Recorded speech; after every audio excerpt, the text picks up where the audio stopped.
Hello student, welcome to today's chemistry lecture. Now student, we are going to discuss a new topics. Last video lecture मध्ये आपण aldehyde, ketones आणि carboxylic acid वरती आधारित असणारे काही MCQs, त्याच्यावरती आधारित असणारे काही प्रश्न सॉल्व केलेले आहेत. Now in today's lecture we have start the new topics biomolecules. आजच्या लेक्चरमध्ये आपण एका नवीन चॅप्टरकडे जाणार आहोत ज्याचं नाव आहे बायोमॉलिक्युल्स, की जो आपल्याला परीक्षेच्या वेटेजमध्ये 3 ते 4 मार्कांसाठी वेटेजचा तो चॅप्टर आहे.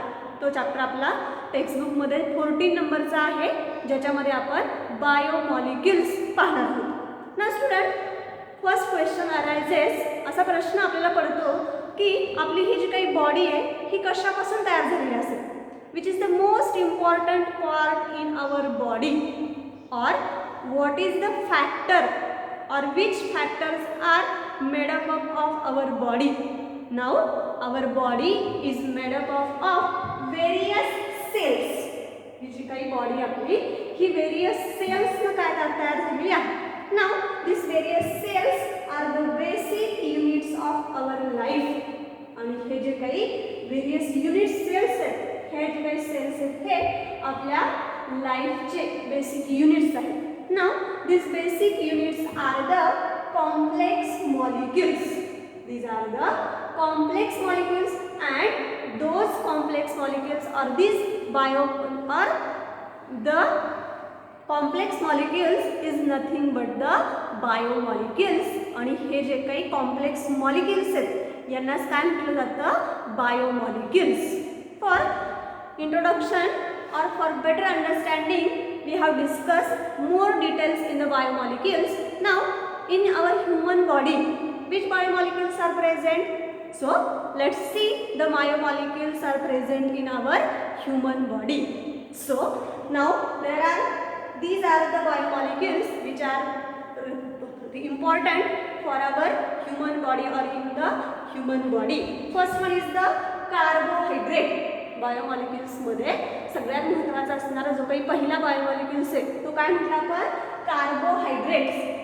And it is present in the like potatoes which gives the more energy source. This carbohydrate is the more energy source.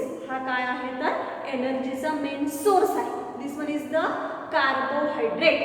Second one proteins. Second biomolecules आहे प्रोटीन्स.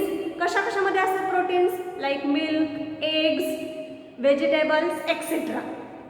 प्रोटीन्स हे कशामध्ये असतात तर वेगवेगळे जे काही आपण सांगितलं तर फूड्स त्याच्यामध्ये हे प्रोटीन्स प्रेझेंट असतात, which acts as a proper functioning in our body.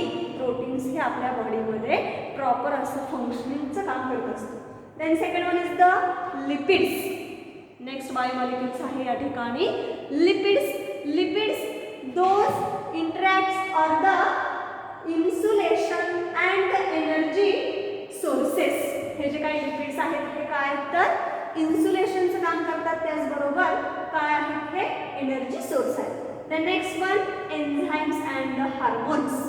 Second biomolecules आहे enzymes and hormones which acts as a catalyst in our biochemical processes. Enzyme आणि हार्मोन्स हे काय करतात, बायोकेमिकल रिॲक्शन्समध्ये कॅटॅलिस्टचं काम करतात. कॅटॅलिस्ट म्हणजे they promote the reaction that does not take part in the reaction. ते biochemical रिॲक्शनला फक्त प्रमोट करण्याचं काम करतात, ते त्याच्यामध्ये इन्व्हॉल्व होत नाही. Second one vitamins, like vitamin A, B, C, A, B etcetera. These vitamins are important or essential to control the vital functions of body. बॉडीचे जे काही वायटल फंक्शन्स आहेत हे कंट्रोल करण्यासाठी इम्पॉर्टन्स असतात. And then next one nucleic acid. This nucleic acid includes the DNA or the RNA. DNA and RNA which is responsible or which regulate the genetic information or the genetic characteristics. हे जे काही nucleic acids आहेत हे genetic कॅरेक्टरिस्टिक्सला काय करत असतात, generate करण्याचं काम करत असतात. These one are the biomolecules. Now in this chapter we are discuss the 6 biomolecules. With 6 biomolecules आपण या चॅप्टर मध्ये हे एकूण 6 बायोमॉलिक्युल्सचा स्टडी करणार आहोत, ज्याच्यामध्ये पहिला बायोमॉलिक्युल्स काय म्हटलं आपण, कार्बोहायड्रेट्स, की जो एनर्जीचा रिच असा सोर्स आहे. सेकंड वन प्रोटीन्स, जे बॉडीमध्ये त्याचं फंक्शनल प्रॉपर होत असतं. Second one is the lipids, इन्सुलेशनचं ते काम करतात. Second biomolecules is the enzymes and the hormones, की जे बायोकेमिकल्स रिॲक्शनला कॅटलाइज करण्याचं काम करतात. Next one vitamins. Then next one nucleic acid, which includes DNA and the RNA, which regulate the genetic characteristics. These are the 6 biomolecules we are discussed in this chapter. So what is the definition of biomolecules? Biomolecules याच्यावरून आपल्याला definition काय सांगता येईल? Now biomolecules are the lifeless molecules. हे जे काही बॉडीमॉलिक्युल्स आहेत हे कसले आहेत, lifeless molecules आहेत, which combine in specific manner to produce life. Biomolecules are the lifeless molecules which are combined in specific manner to produce life or to control the biological reactions. This is nothing but the biomolecules, and this one is the definition of biomolecules. I can repeat the definition of biomolecules. Biomolecules are the lifeless molecules which are combined in specific manner to produce a life and to control the biological reaction. This is the definition of biomolecules. Now we start the one by one biomolecules in details. First of all, we see the first biomolecules, carbohydrates. आता आपण याच्यामधला जो काही पहिला molecules म्हणजे काय म्हटलं आपण, carbohydrates आपण या ठिकाणी पाहणार आहोत. Now first biomolecules is carbohydrates. This one is the carbohydrates. Now students, this name suggests that हे जे काही कार्बोहायड्रेट्स आहे याच्या नावावरून आपल्याला सांगता येईल, this carbo means carbon and this hydrates, this one is the hydrates, means this one is the carbon, hydrates means H2O. Now specific ratio of hydrogen and oxygen in water is 2:1 respectively. water मध्ये असणारा जो काही ratio आहे तो hydrogen आणि वॉटरचा काय आहे, 2:1. So that's why the specific ratio of carbon, hydrogen and oxygen in carbohydrate is 1:2:1. This one is the specific ratio in carbohydrates. हा कशामध्ये रेशो आहे याचा, कार्बोहायड्रेट्स मध्ये असणारा हा त्याचा ratio. This one is the ratio of carbohydrate. For simplification of carbohydrate definition, we see number of examples. First example is the glucose. याच्यासाठी आपण वेगवेगळे एक्झाम्पल्स पाहणार आहोत कार्बोहायड्रेट्सचे, जेणेकरून आपल्याला ही डेफिनेशन व्यवस्थित काही अंडरस्टँड होईल. So let's see the first example of carbohydrate. That first one is the glucose. काय होणार आहे आपण या ठिकाणी ग्लुकोजचे एक्झाम्पल पाहू. Glucose having molecular formula C6H12O6. Glucose याचा मॉलिक्युलर फॉर्म्युला काय आहे पहा. Molecular formula of glucose is C6H12O6. Now this glucose also it can be written in the form of C6H2O6. Glucose it can be also expressed in terms of C6H2O6. Then second one is the sucrose. पुढचं example आहे या ठिकाणी sucrose having molecular formula sucrose C12H22O12. या ठिकाणी पुढचा formula आहे C6 H22O11. पुढचा formula काय म्हटला आपण C12H22O11. It can be also expressed in C6H2O. It can be also written in terms of the C6H2O11. This one is the another formula or the representation of sucrose. Student, we see here the two examples. First one is the glucose having molecular formula C6H12O6. It can be also written in the form of C6H2O6. Then second example, sucrose having molecular formula C12H22O11. This sucrose also can be expressed or written in terms of C6H12O11. म्हणजे या ठिकाणी तुम्ही पाहिलं तर काय आपल्याला पाहता येईल की जेणेकरून कार्बनची संख्या या ठिकाणी किती आहे पहा. सॉरी, या ठिकाणी 12 कार्बनची संख्या 12, 11 into 2 22 and oxygen is the 11. So from these examples the general formula of carbohydrate can be written in terms of CxH2O1. This one is the general formula for the carbohydrates. आपल्याला ह्या दोन example वरून carbohydrate साठी हा एक formula काढता येईल.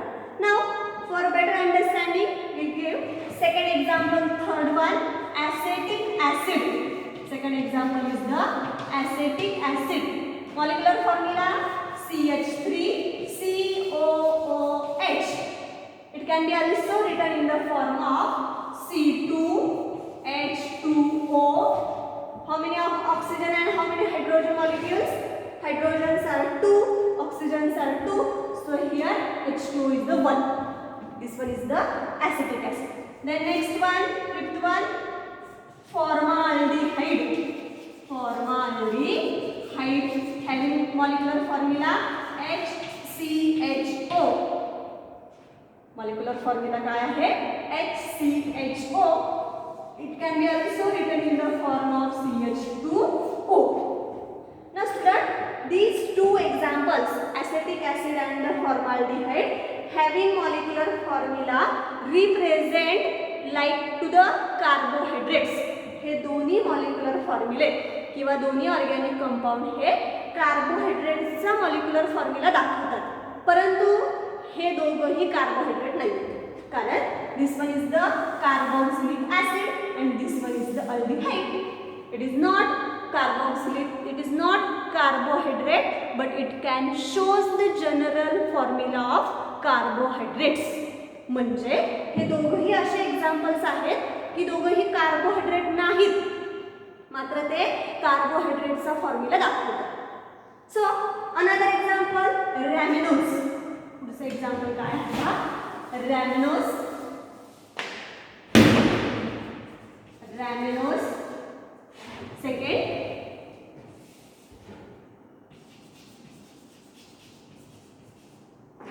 Second one is the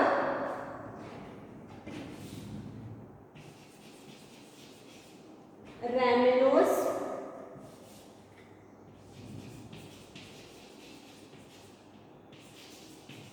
Molecular formula C6H12O5. This one is the Ramenose molecular formula. So this molecule does not represent or does not express in the form of CxH2O1. Means this Ramenose does not shows the general formula of carbohydrate, but this Ramenose is the carbohydrate. म्हणजे काय म्हटलं आपण?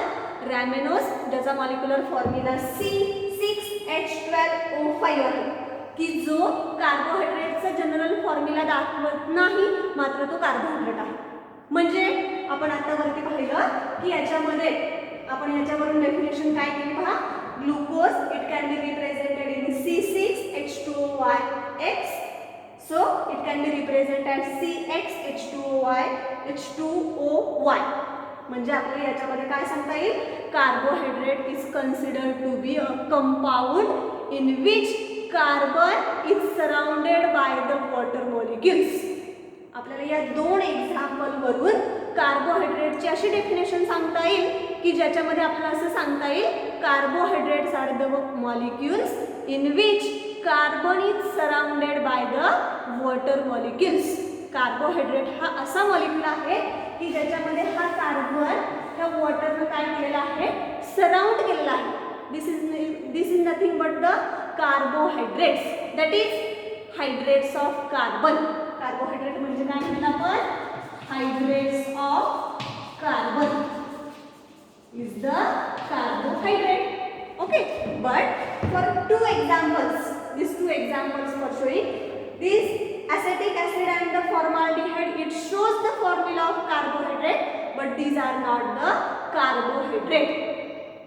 हे कार्बोहायड्रेटचा formula दाखवतात मात्र carbohydrate नाहीये. Second example पाहिलं आपण रॅमिडोज की ज्याचा मॉलिक्युलर फॉर्म्युला C6H12O6 की जो ॲक्च्युअली कार्बोहायड्रेट आहे परंतु तो फॉर्म्युला सॅटिस्फाय करत नाही. कोणता formula, hydrates of carbon. So that's why the carbohydrate is considered to be a compound in which carbon is surrounded by the water molecule. This definition is cancel. ही जी काही definition तयार झाली होती hydrates of carbon is the carbohydrate, ही definition काय होते या ठिकाणी कॅन्सल होते आणि एक नवीन मॉडिफाईड डेफिनेशन तयार होते. ही कॅन्सल का झाली तर आपण त्यासाठी वेगवेगळे एक्झाम्पल पाहिले की त्याच्यामध्ये काही कार्बोहायड्रेट हे त्या फॉर्म्युल्यामध्ये फिट होतात. कोणता formula, hydrates of carbon CXH2OY. की जर याच्यामध्ये पाहिलं आपण तर X is equal to Y आहे, याच्यामध्ये X is not equal to Y. म्हणजे हायड्रेट्स ऑफ कार्बन हे काही मॉलिक्युलर दाखवतात. काही कंपाऊंड असे आहेत की जे मॉलिक्युलर फॉर्म्युला कार्बोहायड्रेटचा दाखवतात मात्र ते कार्बोहायड्रेट नाहीत, म्हणून ही डेफिनेशन काय होते या ठिकाणी कॅन्सल होते. कोणती definition, carbohydrates are considered to be an a compound in which carbon is surrounded by the water molecule, that is hydrates of carbon. This definition is cancelled and new modified definition is arises. आणि त्याच्यानंतर आपल्याला एक नवीन definition तयार होते. नवीन definition कोणती तयार होते, now carbohydrates are optically active polyhydroxy aldehyde और polyhydroxy ketones. This one is the new definition. Now new definition come across the carbohydrates. What is the carbohydrates? Now see the definition. Now carbohydrates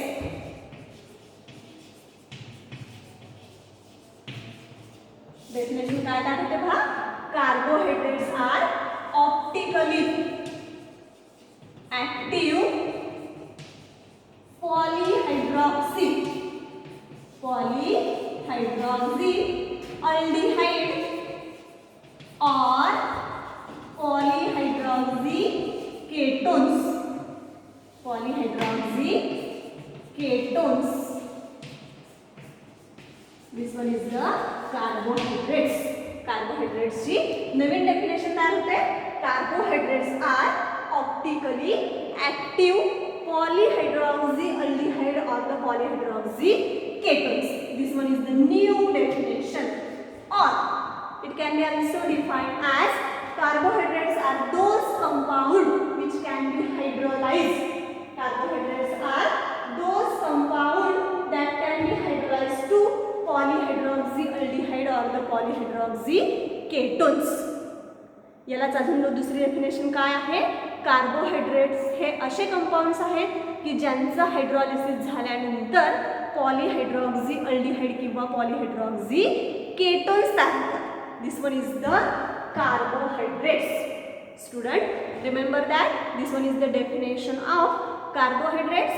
Carbohydrates are optically active polyhydroxy aldehydes or the polyhydroxy ketones. Or it can be defined as carbohydrates are those compounds that can be hydrolyzed to polyhydroxy aldehyde or the polyhydroxy ketones. This one is the definition of carbohydrates. Now student, this carbohydrates contains number of functional groups. Which functional group?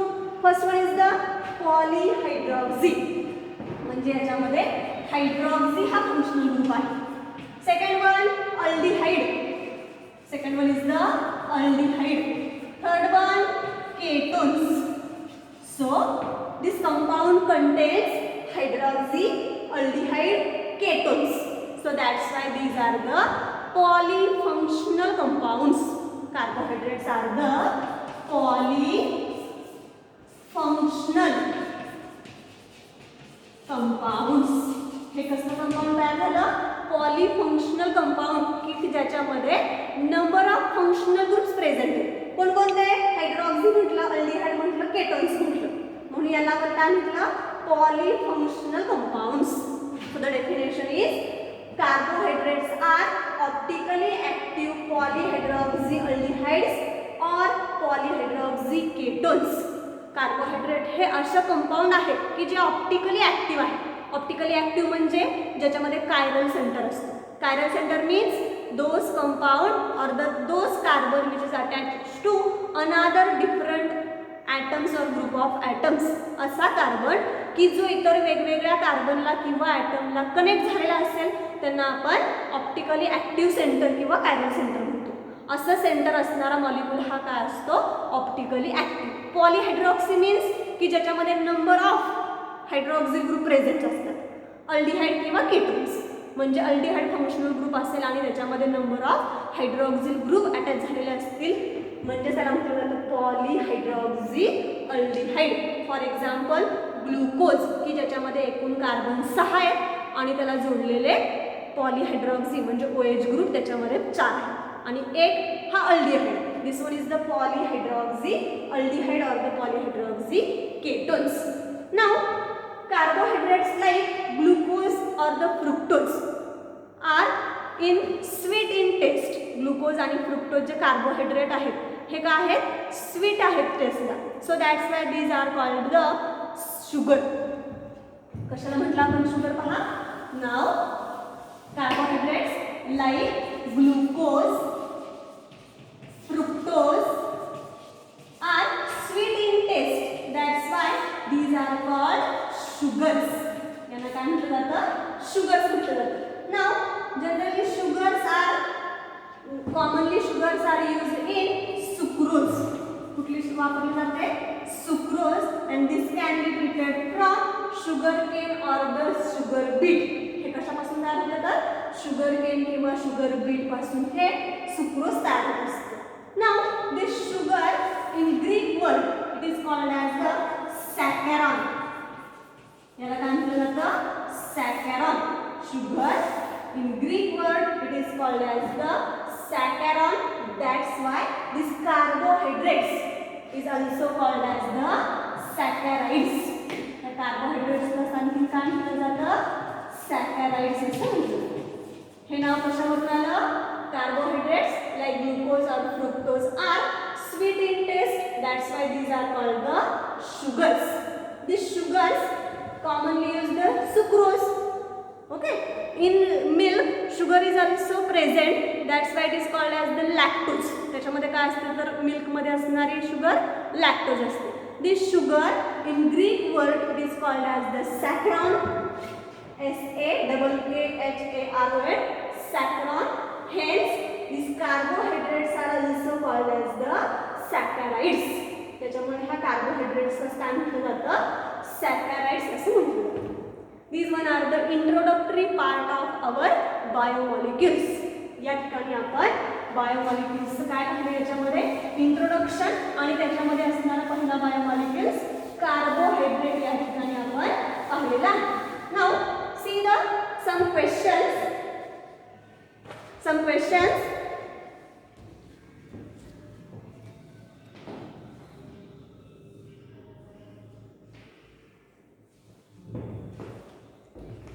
First one next question आहे का? What are the constituent of balanced diet. Balanced डाईटसाठी असणारे constituent कोणकोणते आहेत? Now carbohydrate, proteins, oils and fats are the constituent of balanced diet. Second one, what are the products of digestion of carbohydrates. कोणते product हे कार्बोहायड्रेट्सच्या डायजेशनमध्ये वापरले जातात? Sugar are the products of digestion of carbohydrates. Next one, which constituent of diet is useful for building muscles? Muscles बनवण्यासाठी कोणते कन्स्टिट्युएंट आपल्या डाएटमध्ये घेणं गरजेचं आहे? तर त्याच्यामध्ये आन्सर आहे त्याचं proteins. Last one, which constituent of diet is a source of high energy? Now fats is the high source of energy. What is the genetic material for organism? Genetic material कोणतं आहे? तर nucleic acid in which DNA and the RNA present. Then next काही formula त्या ठिकाणी मी लिहिते बघा. CHOH 4 times. Second one CH2OH. Another CHOH CO CHOH thrice. And then next one CH2OH. Another CHOH thrice. Then next one CH2OH. This one is the glucose, fructose and ribose. First question, how many OH group are present in the glucose, fructose and the ribose respectively? Question असा आहे की याच्यामध्ये hydroxyl group किती present आहे? Now in that structure here 4, 5. So here 5 hydroxyl groups are present. In that here 3, 4, 5. Fructose मध्ये किती आहे? 5. म्हणजे ग्लुकोज आणि फ्रुक्टोज मध्ये असणाऱ्या हायड्रॉक्सिल ग्रुपची संख्या सेम आहे. In ribose 3, 4. In ribose there are 4 hydroxyl groups are present. Which other functional groups are present in these 3 compound? या 3 कंपाउंड मध्ये कोणकोणते फंक्शनल ग्रुप प्रेझेंट आहेत असे विचार.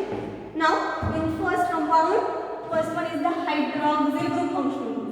Second one aldehyde and then one ketones.